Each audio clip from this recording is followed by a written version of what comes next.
לא נראה לי שזה... לא, אתה יכול לחיות בסדר אם אתה... יש לנו פה שגריר מחכה לנו על הקו, כבר למעלה משבוע שמשלחת סיוע ישראלית נלחמת בחזית הקורונה במחוז פיאמונטה שבאיטליה, שם המגפה מכה בעוצמה, בתי החולים קורסים, ושגרירנו שם ארגן משלחת של רופאים שיבואו לעזור. דרור, מה העניינים? היי דרור, הידר. חנוכה שמח, בונג'ורנו. בונג'ורנו, החלפת את הפריים מהפריים עם הספרייה הזה למשהו יותר ביתי, חמים כזה. אני נמצא עכשיו בבית מלון בטורינו. הגענו אתמול לחגוג איתם הדלקת נר.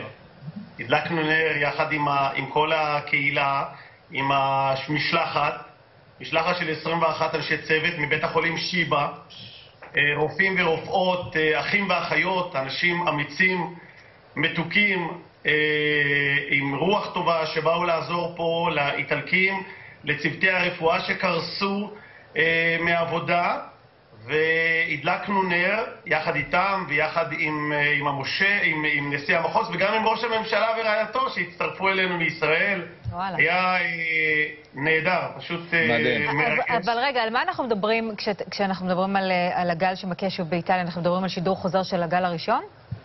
אנחנו נמצאים עכשיו בהטבה של הגל הזה, אבל זה היה גל אלים הרבה יותר מהגל הראשון. כשאני ראיתי את המספרים לפני 3.5 שבועות, דובר על 30-40 אלף נדבקים בכל יום. בשבוע השיא הגיע ל-993 מתים ביום. וואו! ובכל יום אחר 800, 850, 760, לא יאמן פשוט. איך, אין שם מחאה עממית? אין מחאה עממית על ניהול המגפה? לא, מה פתאום?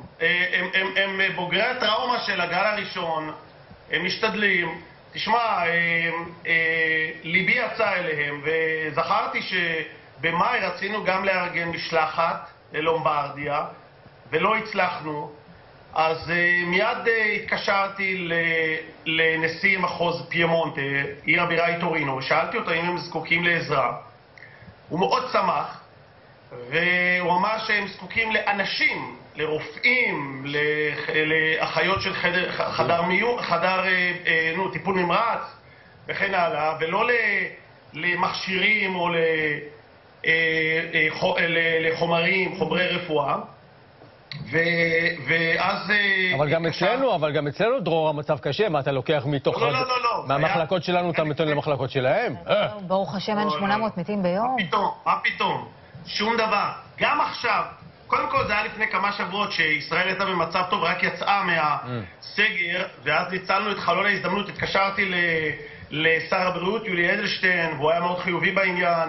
הם בדקו את זה יחד עם מחוז פיאמונטה, חיברתי ביניהם, הם אמרו מה הם זקוקים, וגם משרד החוץ שלנו נרתם לדבר, לשכנע ולסדר את הסיפור, ואז גם משרד ראש הממשלה עזר, ובית החולים שיבא ארגן, הם מאוד יש להם המון ניסיון במשלחות כאלה, והם הגיעו לפה, שמחתי, ביום רביעי שעבר, לפני שבוע וחצי בערך, קיבלתי את פניהם, והם הגיעו לבית החולים המרכזי בעיר שנקראת ורדונו, בית חולים שבנייתו הסתיימה בשנה האחרונה.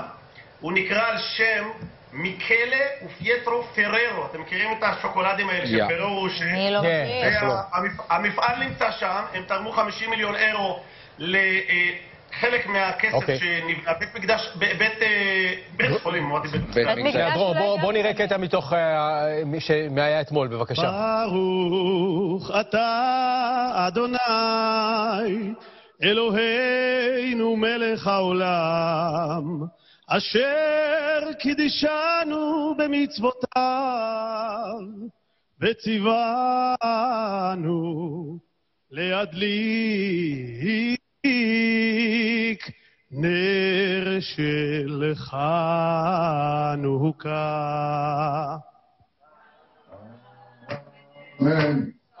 מה זה הלחן הזה?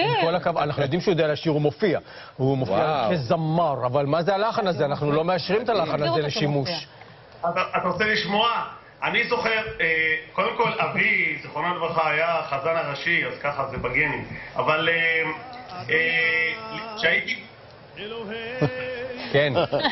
זהו, לסקאלה, שגרירנו. אבל מה זה, מאיפה הבאת את הלחן? אגב, זה נכנס למהדורות החדשות פה, השגריר המזמר. מדהים. האמת? זה קונספט חדש. שמעתי את המנגינה הזאת כשהייתי ילד. בערוץ היחיד שהיה לנו, היה אני חושב איזה פסטיבל זמר כלשהו בחנוכה. נראה לי שהיה זמר בשם אורי שבח. כן. ששר בערך משהו כזה, וזה נדבק בי כילד מאז. גדול. אולי הוספתי מאז כמה תווים פה ושם, אבל... זה משהו שאתה... זה שלך, כלומר, זה לא איזה... לחן מקורי. אתה פשוט דוחף לנו לחן שלך ככה לפרצוף? לא, זה לא שלי, אני לא יודע, לא חושב שזה... עממי. אבל היה...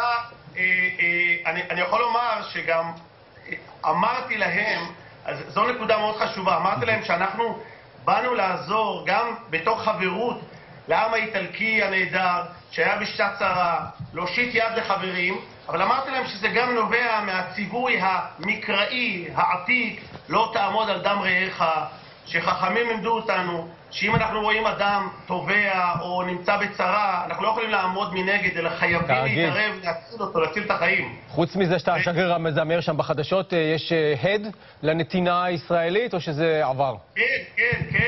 בכל השבוע הזה היו כתבות רבות בהמון עיתונים וטלוויזיות ורדיו. אני גם התראיינתי לפחות לאיזה, אני לא יודע לספור, לכמה כלי תקשורת, וזה מאוד יפה גם בשבילי שאני מעז כבר להתראיין בחי באיטלקי. תגיד, איך המרוקאית שלך?